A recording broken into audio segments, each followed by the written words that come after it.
Depois do secretário de Estado dos Estados Unidos, Marco Rubio, ter confirmado que o governo norte-americano está analisando nesse momento uma sanção a Alexandre de Moraes através do Global Magnitsky Act, também conhecido como pena de morte financeira, e de ter confirmado também que são grandes as chances disso se concretizar, já era esperado que os aliados do ministro do Supremo Tribunal Federal se manifestassem em defesa dele. Agora, eu acho que ninguém imaginou que essas respostas seriam tão vergonhosas quanto elas acabaram sendo. Acompanhe aqui comigo. O presidente Luiz Inácio Lula da Silva orientou o Itamaraty, que é o Ministério das Relações Exteriores do Brasil, a reagir com firmeza à ameaça do governo Trump de aplicar sanções contra o ministro Alexandre de Moraes. Essa informação foi passada por fontes do próprio Palácio do Planalto e do Itamaraty a uma coluna no Metrópolis. Outro petista que saiu em defesa de Alexandre de Moraes foi Gleisi Hoffmann, que por sinal ainda é a presidente nacional do partido. Em uma publicação na sua rede social, ela chamou a ação do governo dos Estados Unidos de uma vergonhosa conspiração de Bolsonaro com a extrema-direita norte-americana e ainda classificou Alexandre de Moraes como um promotor da justiça e um defensor da democracia no nosso país. Agora, sabe o que é realmente vergonhoso nessa história? É o fato de que o PT, de Gleisi e de Lula, lá em 2016, quando Michel Temer era o presidente da República, por conta do impeachment de Dilma Rousseff, chamava Alexandre de Moraes, então ministro da Justiça, antes de ter sido indicado por Temer ao STF, de ministro golpista. Um exemplo disso foi essa publicação de setembro de 2016. Em outra publicação, feita em outubro do mesmo ano, o PT, além de chamar Moraes de ministro golpista, ainda revelou que ele recebeu 4 milhões de reais de uma empresa investigada pela Polícia Federal.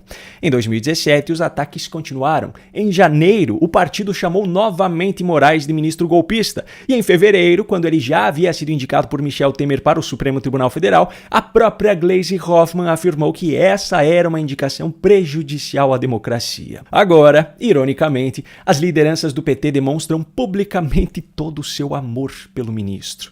Mas eles não são os únicos hipócritas nessa história.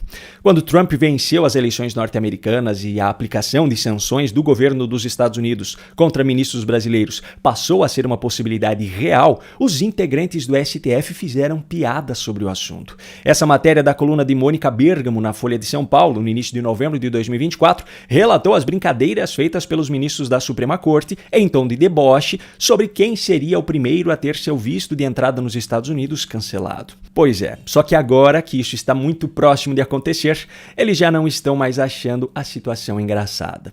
Agora, de acordo com uma matéria da mesma coluna da Folha de São Paulo, só que publicada ontem, os ministros do Supremo afirmam nos bastidores que uma sanção dos Estados Unidos a Alexandre de Moraes é inadmissível e gerará solidariedade. Só que a lista de pessoas que misteriosamente mudaram completamente de opinião não acaba por aí. Lembra daquele pseudo-jornalista militante da Globo News que atua fervorosamente contra Trump dentro da imprensa? Pois é, Guga Chakra agora misteriosamente passou a ser um entusiasta da liberdade de expressão. Na noite de ontem, durante um programa da emissora, ele explicou de que forma Moraes pode ser atingido pelas sanções por meio do Global Magnitsky Act e praticamente concordou com a aplicação delas. Apurei também bastante história. De fato, a administração americana está estudando a possibilidade de adotar a Lei Magnitsky, que é uma lei que aplica sanções duríssimas contra estrangeiros. E no caso seria contra o ministro Alexandre de Moraes. Caso seja aplicada, ele não pode ter cartão de crédito de nenhuma das bandeiras que operam nos Estados Unidos, que são todas as grandes. Ele não pode ter conta em banco, porque se o banco permite que ele tenha uma conta, esse banco não pode operar nos Estados Unidos e pode ser alvo de sanções secundárias. É importante só para completar, o deputado que fez a pergunta para o Marco Rubio é um deputado do estado da Flórida, um deputado republicano que está em começo de carreira, mas o Marco Rubio é o secretário de Estado americano, que tem muito interesse na América Latina, que acompanha o que acontece no Brasil, que tem muitos contatos na América do Sul, inclusive também no território brasileiro. Eles estão sim de olho no ministro Alexandre de Moraes. pode sim acontecer essas sanções serem aplicadas. Eu estava acompanhando agora os comentários da Eliane, da Flávia, as informações, toda a investigação do golpe, e chama atenção, porque ele sofreria essas sanções porque ele não permite que cidadãos americanos e residentes permanentes, que são brasileiros também, que vivem nos Estados Unidos. No caso, o Paulo Figueiredo, o Rodrigo Constantino. Tem o Alan dos Santos, que daí eu não sei o status migratório dele especificamente. Ele proíbe que essas pessoas tenham redes sociais, Marcelo. Qual que é o argumento que eu acompanho as redes sociais? Porque aqui nos Estados Unidos eu posso ver qual que é o problema de eles terem opiniões diversas. Eles estão sendo, nesse momento, na visão dos Estados Unidos, de muita gente aqui, eles estão sendo calados pelo ministro do Supremo Tribunal Federal. Hoje é ele, num outro dia pode ser eu.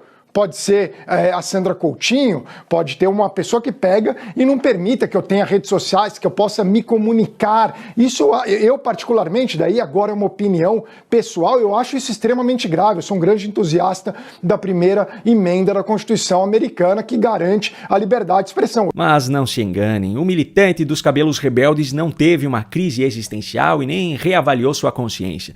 No caso dele, o motivo por trás disso é muito mais simples. Ele mora nos Estados Unidos. E por mais que tenha ajudado a eleger um governo de esquerda aqui no Brasil, ele é mais um daqueles hipócritas que de maneira alguma gostaria de voltar ao Brasil de Lula.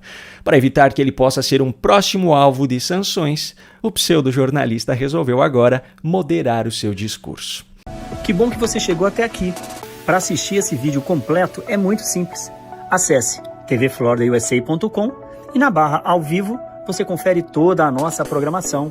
24 horas ao vivo para você. E queremos aproveitar e te convidar para conferir o nosso novo canal de cortes. Cortes TV Florida USA, aqui no YouTube. Você pode se inscrever, você pode deixar o seu like, compartilhar os vídeos e ainda se tornar membro. E aí, você pode nos ajudar.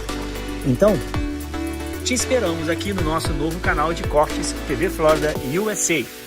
Nos vemos por aqui. TV Florida USA.